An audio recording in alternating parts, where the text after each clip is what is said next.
Je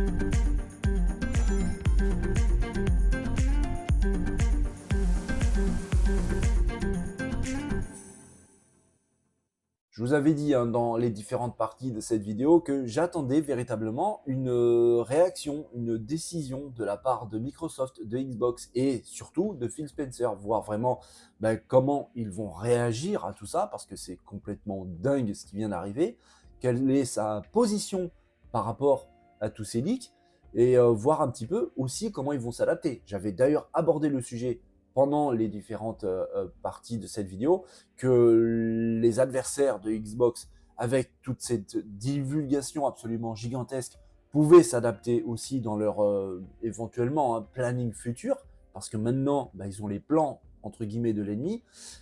Comment va faire aussi Microsoft? Est-ce que eux-mêmes vont changer un petit peu leurs plans? Je vous avais dit que les plans sont là pour être adaptés. L'histoire est là pour être écrite. Et que on peut toujours changer, on peut toujours évoluer. Alors certes, quand c'est de l'écrit, quand c'est des plannings, c'est beaucoup plus facile à changer que quand c'est du matériel, mais c'est toujours possible.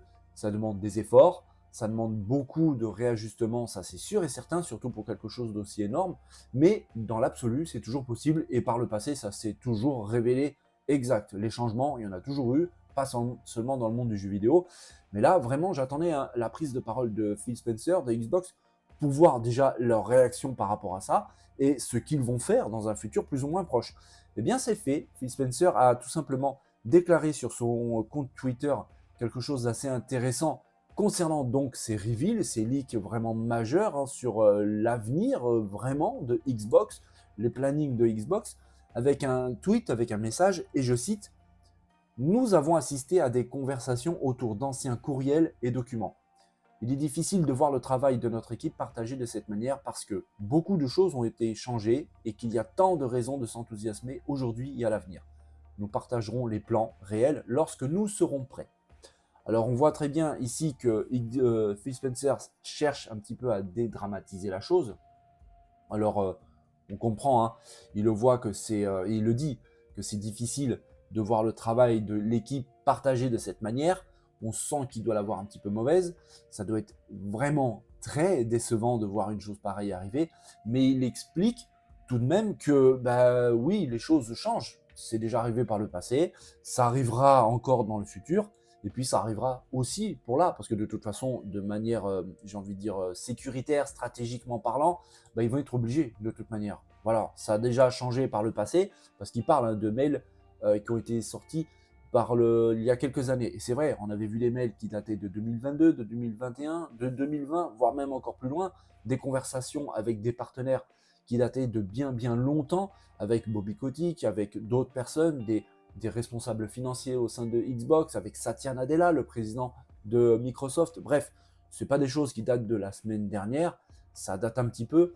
Du coup, ça permet un peu de relativiser, de dire, mais de toute façon, oui, c'est arrivé, mais c'est comme ça a été divulgué, mais n'empêche que depuis tous ces mails, depuis toutes ces discussions, les choses ont évolué, les choses ont changé. Maintenant, je vous avais dit qu'au niveau euh, matériel, physique, par exemple de l'objet, d'une console, ça va être un petit peu plus compliqué parce qu'on avait vu ensemble les amis que oui, il y a cette machine qui a été diffusée, qui a été divulguée sur Internet, la nouvelle console Xbox Series X, que je rappelle, ce n'est pas une Series X Slim, ce n'est pas non plus une Series X Pro, ce n'est pas, et certainement pas non plus, la prochaine console de génération suivante, de 10e génération. Là, il s'agit tout simplement d'une série X actuelle à laquelle on a donné un nouveau design arrondi, cylindrique, et dont on a enlevé le lecteur physique. Donc, je vous avais dit qu'on remarque bien là vraiment hein, la prise de décision de Microsoft de partir de plus en plus vers le dématérialisé. C'est dommage, mais c'est comme ça, on n'y peut rien. Je pense franchement hein, que cette console va, en tout cas les premières années, va venir s'ajouter à la X actuelle qui, elle, garde bien évidemment son lecteur physique. Donc à mon avis, ce sera une sorte de complément pour ceux qui veulent une machine véritablement puissante, mais qui n'aura pas de lecteur physique. Donc ce sera cette version qui sera disponible. Et cette console porte le nom de code chez Microsoft de Brooklyn. Je vous avais montré aussi celle-ci. La série S Refresh également, comme la X qu'on vient de voir, qui, elle, apporte pas énormément de choses différentes. Un espace de stockage de 1 Tera, avec des nouveautés au niveau des connectivités plutôt intéressantes. Cette console arrivera et va remplacer l'actuelle qui fait 512 Go. Et bien sûr, vous avez la Black aussi qui est de 1 Tera. Tout ça, ce sera en complément. Cette console porte le nom de code de Elwood au sein de Microsoft. On voit ici donc la roadmap, où on voit très très bien au centre la Elwood de 1 Tera qui devrait sortir au prix de 299 $, à peu près juste avant début septembre. Et on voit un peu plus loin, vers novembre, la Brooklyn, la série X digitale, donc la cylindrique, qui devrait arriver. Mais on voit donc dans cette roadmap aussi les dates de présentation.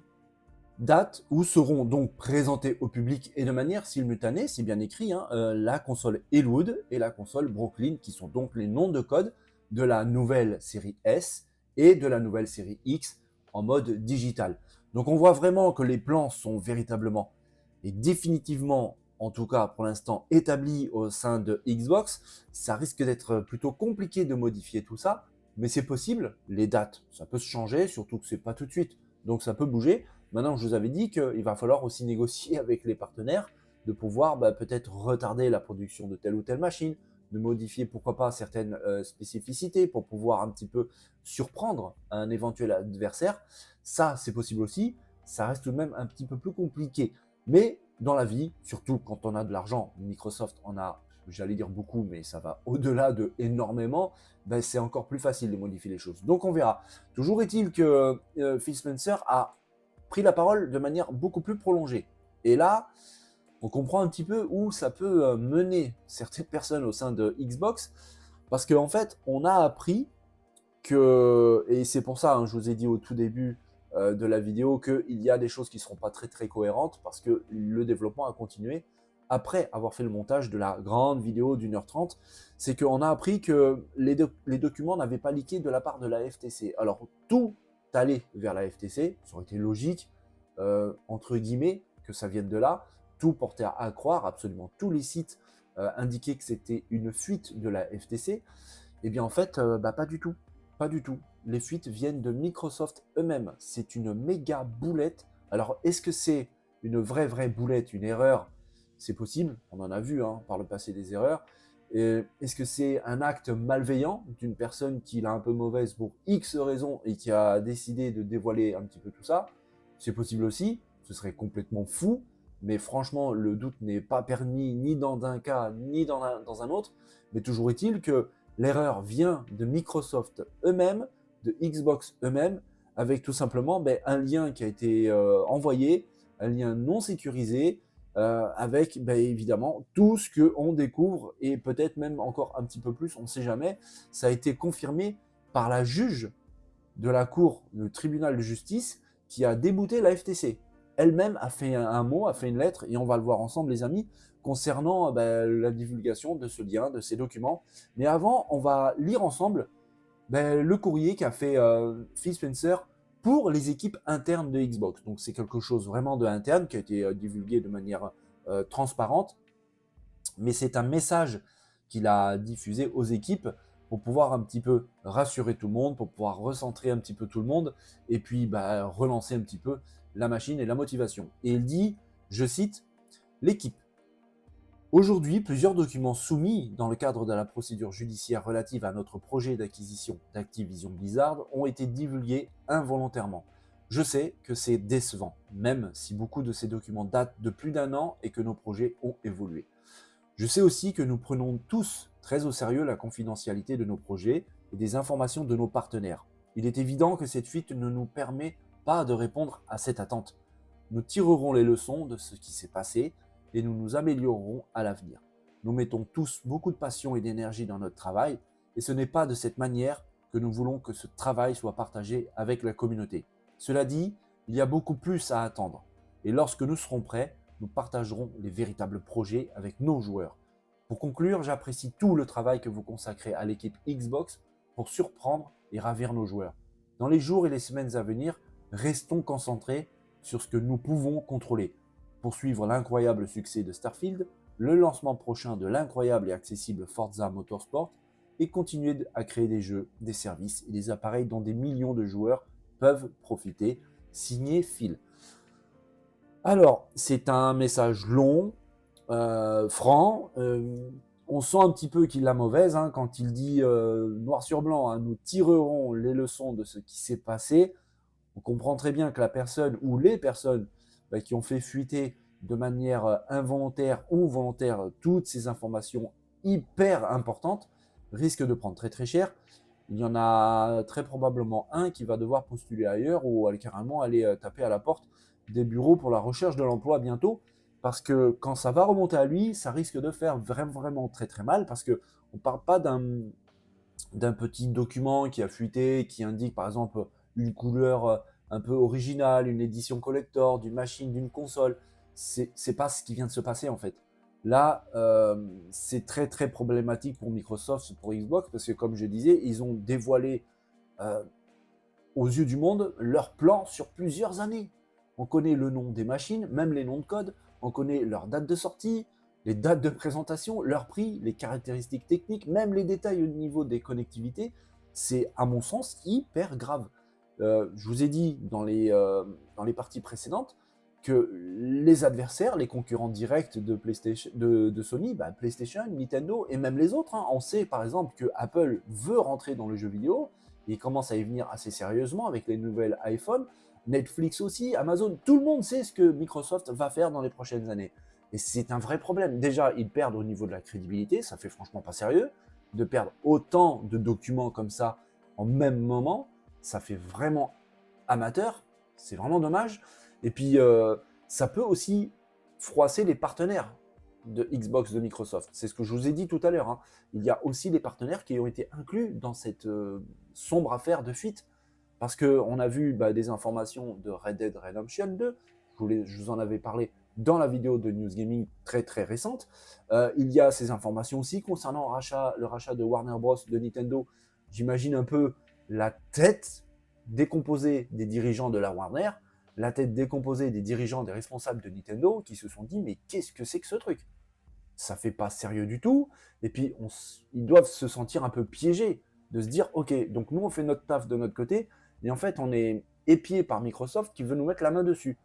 Ça peut froisser des relations, véritablement. Ça peut froisser des relations. Et puis ça peut mettre franchement Phil Spencer dans une position un peu bancale, parce que aussi sympathique qu'il est, ouvert, franc, direct, transparent qu'il est, c'est le boss de Xbox. Et il peut être tenu comme responsable de tout ce qui vient de se passer. Le grand patron de Microsoft, Satya Nadella, peut très bien lui dire, écoute mon bonhomme, c'est toi le patron de Xbox, c'est toi le patron de tout ça. S'il y a une tête qui doit sauter, outre la personne qui a fait fuiter tout ça, c'est la tienne aussi. Ça c'est possible. Ça s'est déjà avéré partout, de par le monde, pas seulement dans la tech, pas seulement au sein de Microsoft, pas seulement aux États-Unis. Quand il y a quelque chose qui ne va pas de grave dans une société, souvent le responsable saute aussi. Hein. Donc on verra. Je pense que ça n'arrivera pas parce que Phil Spencer a une cote d'amour vraiment très très forte chez Xbox. Il mène des projets vraiment très importants qui ont réussi, d'autres qui sont en passe de réussir. Mais tout de même, on ne sait jamais, des fois, ça bouge très très vite. Surtout aux États-Unis, le rapport avec le travail n'est pas vraiment le même que le nôtre aux États-Unis, en Europe et en France. Toujours est-il que oui, c'est vraiment grave, c'est très très important ce qui vient d'arriver. Et donc je vous disais hein, que cette fuite venait de Xbox et non pas de la FTC.